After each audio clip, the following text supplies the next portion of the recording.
Welcome to the Education Corner, a podcast by Education Choices magazine.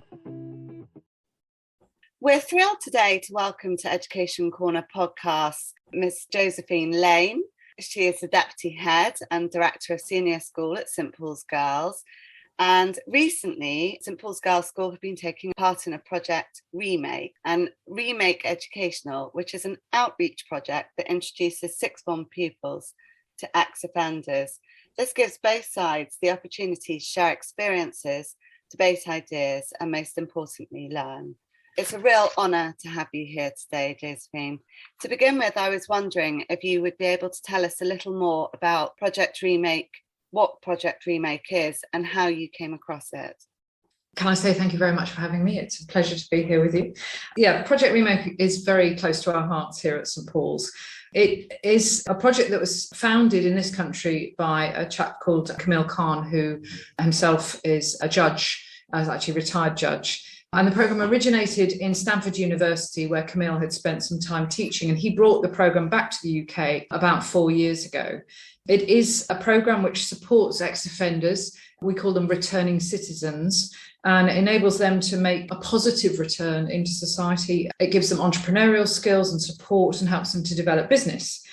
And the programme itself works with business professionals and mentors. Currently, they're working with Queen Mary University with the Schools of Law and Business. And ReMAKE Educational is a development of Project ReMAKE. And we have been working on developing the ReMAKE Educational side of the project, which is all about introducing young people to the concept of social justice. And we ran the pilot project over this last year and this academic year, and we're developing it for next year.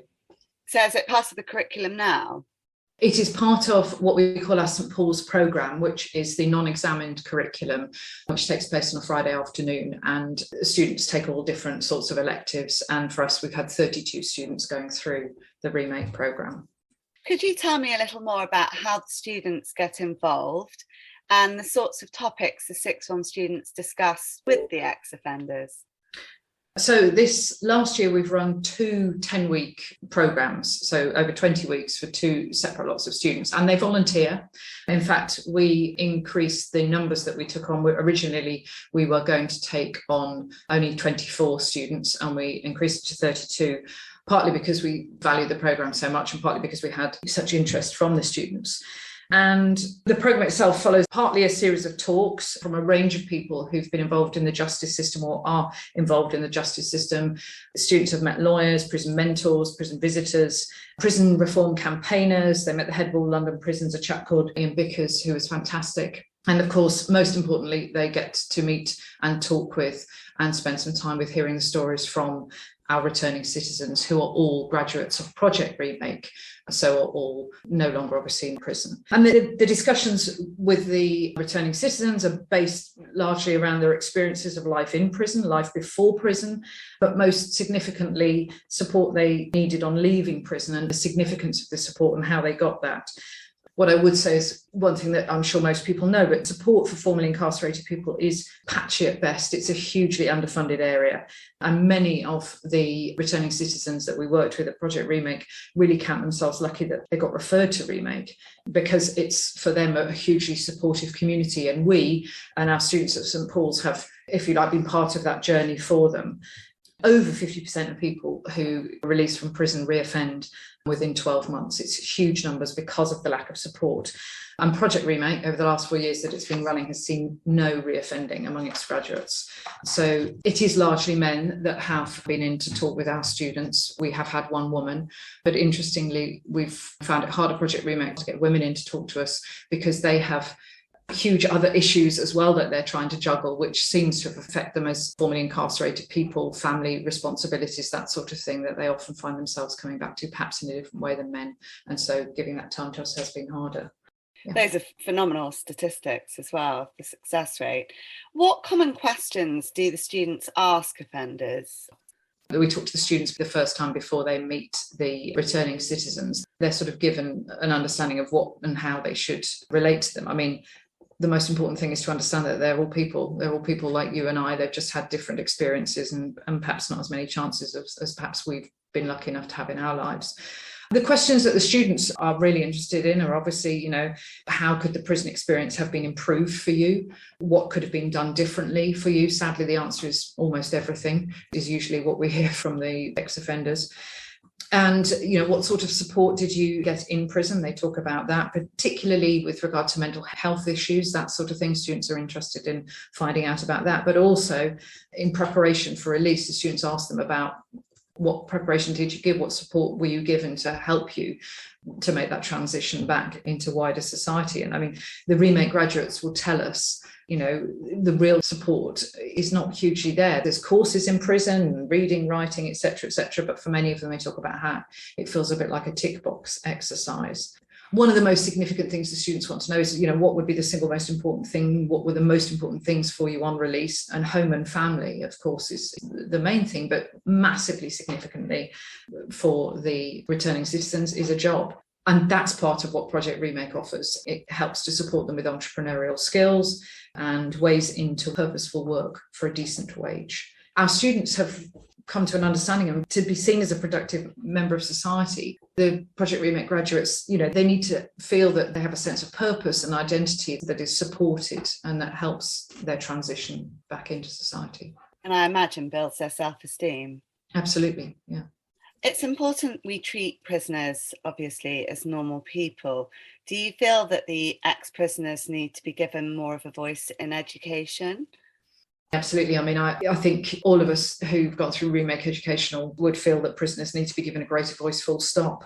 And we can only improve our justice system and our prison system by really listening to those who've been through it and really understanding how things can be changed for the better. But students also need to hear those thoughts. They also need to hear the prisoner narrative so that they can be part of the movement for change, for a more just society and improvement within the system as a whole.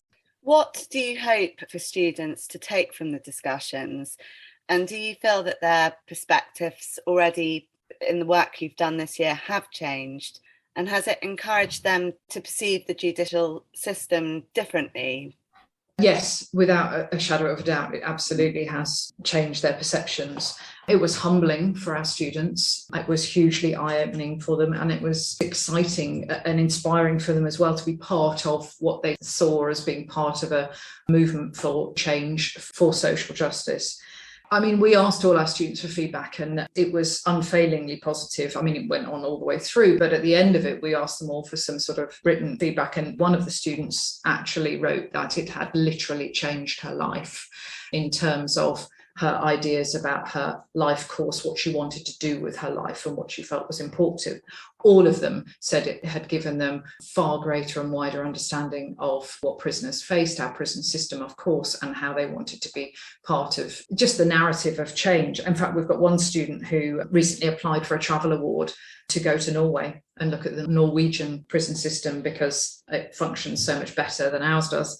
So she's got off on a research trip to Norway in the summer to do a project there, directly as a result of working with ReMAKE. And the work that's going on there is really impressive. Alternatively, how have these discussions impacted the ex-offenders? And obviously for them coming in and talking to the girls, what do you think they've taken from the experience? So that was really important to us that, we could see hugely when we embarked on this what our students would get from this and what the school would get from this. But we absolutely didn't want to embark on this unless it was a two-way process and the ReMAKE graduates, the returning citizens, also could feel empowered by what they were doing. I mean, they would say that telling their stories, Camille Khan, who founded ReMAKE, very much feels it's important and empowering to be able to change your own narrative, and part of changing your own narrative is talking through your own narrative and sharing that and finding that empowering. All our students would say being given that opportunity to share my narrative and talk about it and talk about where I was, where I am and where I'm going is really empowering. They've enjoyed meeting our students. The returning citizens themselves have said to us, written to us, saying what a pleasure it was and how there was such mutual respect there between them and the students, vice versa. The programme actually culminated in a massive, fantastic fundraising concert, which our music department put together with those of us who were running it in school. And our Parents Guild helped organise that too, which was wonderful wonderful, because then we had buy-in from students, staff, parents, all aspects of the community. And we had international musicians come in and work with our students to create pieces for the concert. And the concert itself was our musicians, international musicians working with our musicians, interspersed with ReMAKE graduates, returning citizens, telling their stories. And it culminated in an amazing coming together of one of the ReMAKE graduates, a chap called Roscoe Onya, who's now a rapper. He was in prison for many years. He's a rapper, and he worked side by side on a piece that he wrote for the school and sang with Paulina Voices, one of our top choir, if you like. And all the students and the returning citizens themselves tears were in their eyes, and they all felt empowered by that night. So it's a great experience. What a wonderful opportunity. How do you hope for the project to expand?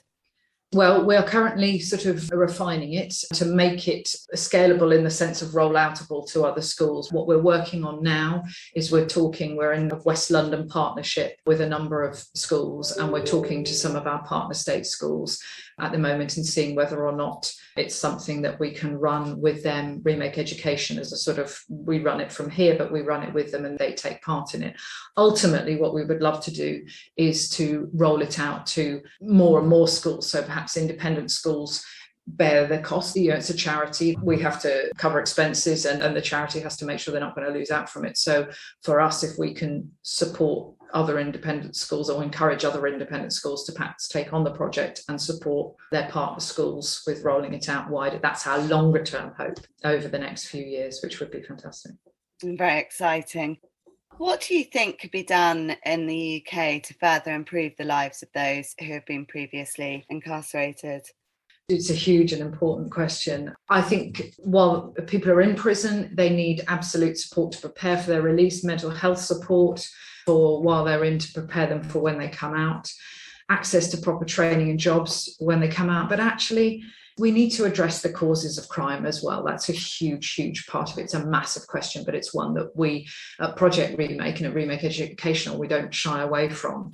We need to support and stop people having to enter the prison system. I think there's an amazing US architect that I've learned about through Camille Carr and Deanna Van Buren. She designs places, restorative justice centres, which are all about bringing victims of crime and perpetrators of crime together before it ends up in the courts and the prisons to find a social sort of, if you like, answer to these problems. We have to look at that side of things rather than just the outcome. Obviously, you've mentioned Norway, and we're also very aware, but there's a prison in Norway called Halden Prison, and its focus lies on the rehabilitation of inmates, and it's operated actually quite some time, since 2010. I'm not quite sure how to say this, the recidivism rate for prisoners who went there is significantly lower. It's 20% after 5 years. Mm-hmm. And those who go to regular prison, which is 76.6% in the US. However, the costs of building the prison are much higher. It costs 1.5 billion Norwegian kroner, which is equivalent to 138 million pounds to build. Do you think, just out of interest in the work that you've been doing, it's worth the extra costs given the successes that have resulted? British prisons are not fit for purpose. A lot of what you're talking about in Norway is there's two things. There's the prison physical building itself, and our prisons are bursting at the seams. They were built as places for punishment in the Victorian era, a huge number of them. And investment in the prison system is not politically popular. You don't win votes by saying we're going to spend lots of money on building nicer prisons. You win votes by saying we're going to cut crime. And how are we going to do that? We're going to make longer sentences. Over the last 10 years, there's been a move towards longer and harsher sentences, and we need to change this. We need to reverse this. We need to address the causes of crime. We need to reduce the prison population. I mean, one of the big things that I've learned through Project ReMAKE is that absolute, frankly, waste of time and money. I'm sounding very political, but this is what we're looking at. Sentences less than 6 months. Prison reformers would all argue that actually it's a huge waste of money to the taxpayer. Prison sentences less than 6 months, because it serves only to make things worse for the person in prison. They lose touch with their family, they lose their job, they lose their self-worth, and then you have a perpetuating cycle of reoffending, which is why such a massive percentage of people do reoffend in this country. So, what they do in Norway, for example, in Norway, to train a prison officer, they spend 2 years training a prison officer.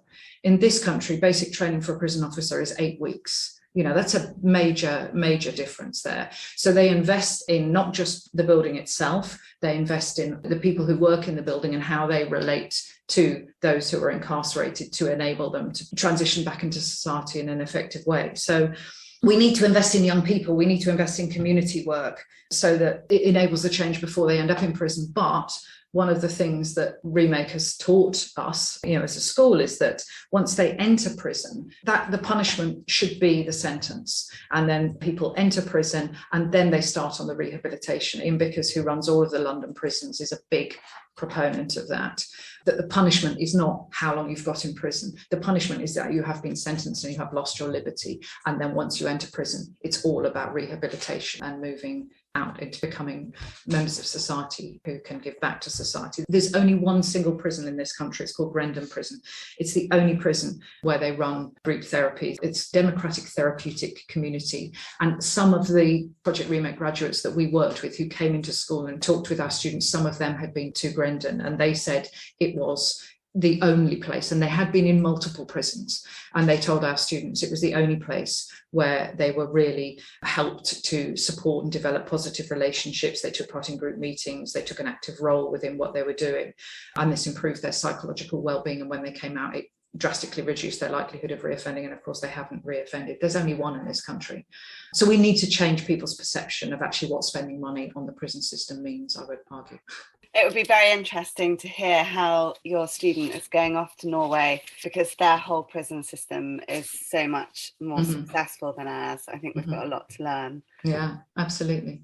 Thank you so much for speaking to us, Josephine, and we're very excited by the project, and do keep us posted on any further developments in your work with ReMAKE. Fantastic. Thank you very much for having me.